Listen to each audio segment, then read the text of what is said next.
volunteer. Alright, so can you turn your head to check? Here, so you can see. You won't see from there. You have to come over here. Okay, I waxed before I came today. Okay, no laughing, because we will not be able to appreciate the jugular venous pulse. Okay, look at the neck area. Okay. Look at this area. It was a bounding. Okay. No, I don't. You see this? Okay. See the pulsation there? It goes. Oh, I never noticed that. Okay. So this one here, it goes this way. So that's the carotid artery. Okay. Now look For at the patients hyperventilating. okay. Now look at the pulsation over on this side. Here. Can you see it goes? Mm-hmm. Okay, so this is the jugular venous pulse. Okay, so like we said, if you're unsure, okay, let's palpate. So here, if you feel this, you won't feel any pulsation. Okay, if you feel this part here, you will feel a pulse. Okay. Strong. Okay, so this is the carotid, this is the jugular vein.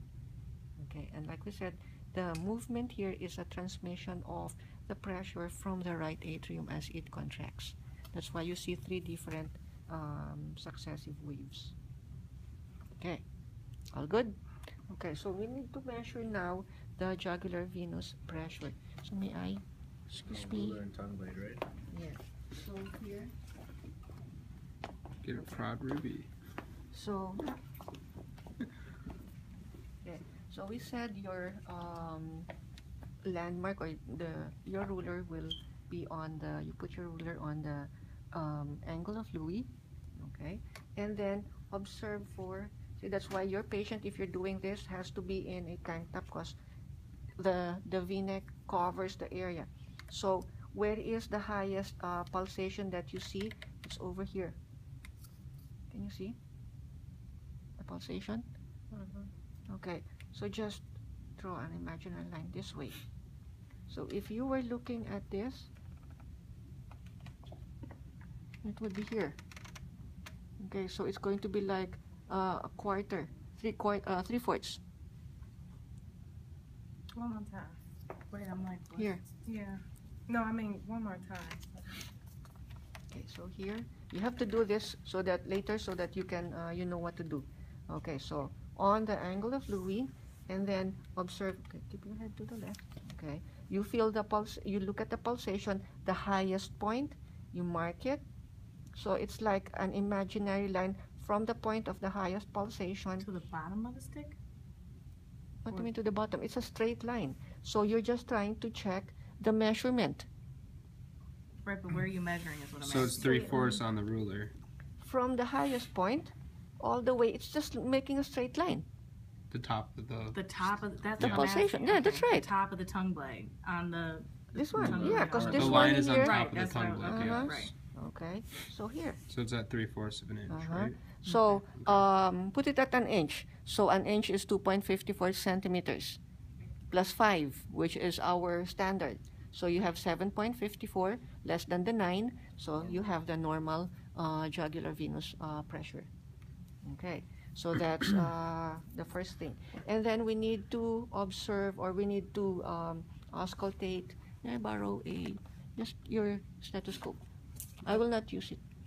Okay, so you now auscultate the carotid artery. So like we said, this is your sternocleidomastoid muscle. So auscultate, you've palpated here. Okay, you auscultate using your Bell. using the bell. Okay, now you ask your patient to take a deep breath and hold it and listen if you hear any bruit. You normally will not hear anything, okay, unless there is narrowing. So again, so here, just the carotid artery, Okay, ask the patient, can you take a deep breath? Hold. Okay, relax now. And then auscultate the other carotid artery. Now, here's one thing. Try to, if you don't ask your patient to hold their breath, you hear, you can hear actually the breath sounds, and it will sound like a bruit. So you can try it. Okay, and then you palpate for the carotid artery. Okay, start with the right. Okay, it's bounding. Not bounding, but it's strong. And then on the left. Okay, so that is for your palpation of the carotid artery. So auscultation first before you palpate. Okay, and then next we do the chest. Am I correct? Oh, yeah, chest is next. Okay, so we look for the landmark. So we said the second Second the rib. second rib, which is your landmark initially will be your angle of Louis. Second rib, down a space is the second ICS, and then you have your mid clavicular, you have your anterior axillary, and the mid axillary lines. Okay, so we now look for the area. So if your patient, let's say, had the chest wall exposed, so here is where you will look for the aortic area. Okay, on the second ICS, left sternal border will be pulmonic. Mitral. Not Oh wait, yet. no wait. Aortic. Tricuspid. Herbs. Oh, Herbs point. Herbs point. So that's the third ICS, left sternal border. tricuspid. Tricuspid is where? In the Fifth. Right, ahead. Fifth. Left.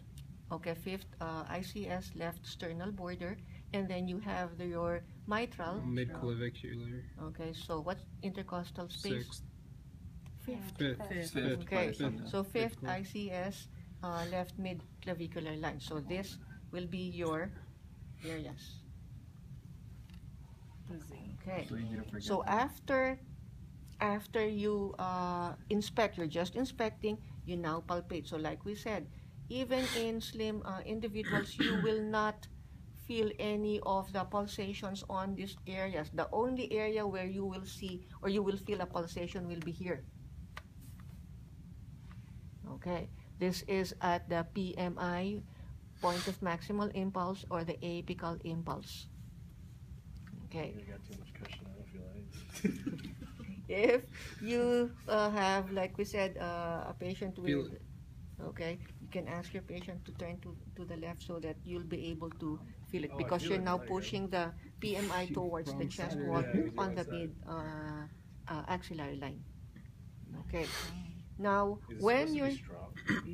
yeah, Okay, Maximal 'cause impulse. Mine- You got worried there for a second, Yeah. Yeah, well, I checked the wrong side. Like, That's am why I was like, wait, dead? no, there you go. okay. So, better make sure, because earlier when they were, listening to the S1, so like, I don't hear it, only to find out it was not open. Okay, so now you listen to S1 and S2, and we said S1 will be best heard on the fifth ICS, mitral and tricuspid, and then you have S2 on the second ICS, right and left sternal borders. Okay, and then we do, Richard, what's next? We did palpation already, right? Auscultation, now assessment of peripheral vessels. Okay, so we have the assessment of the peripheral vessels. So the brachial, okay, so here, Oh, we didn't go over like S3, S4, what you should hear. because the S3 and S4, you have to listen to all sites, to all areas. Oh, Okay, so you have to, the only thing that will make it different is you use the bell.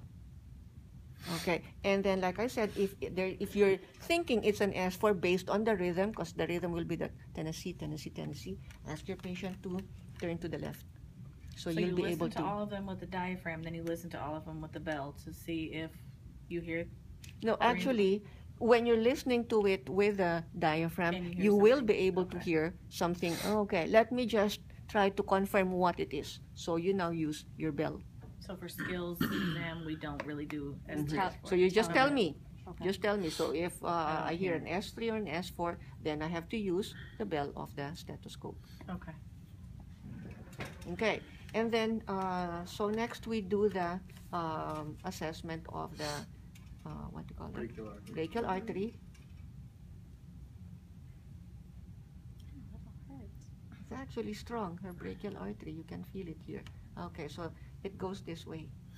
That's why when you wrap your cuff, it's going to be pointed towards this side, not really in the middle, because it runs through the pinky. Okay, so brachial, and then check your take the blood pressure, but you have to assess the brachial artery here and on that side.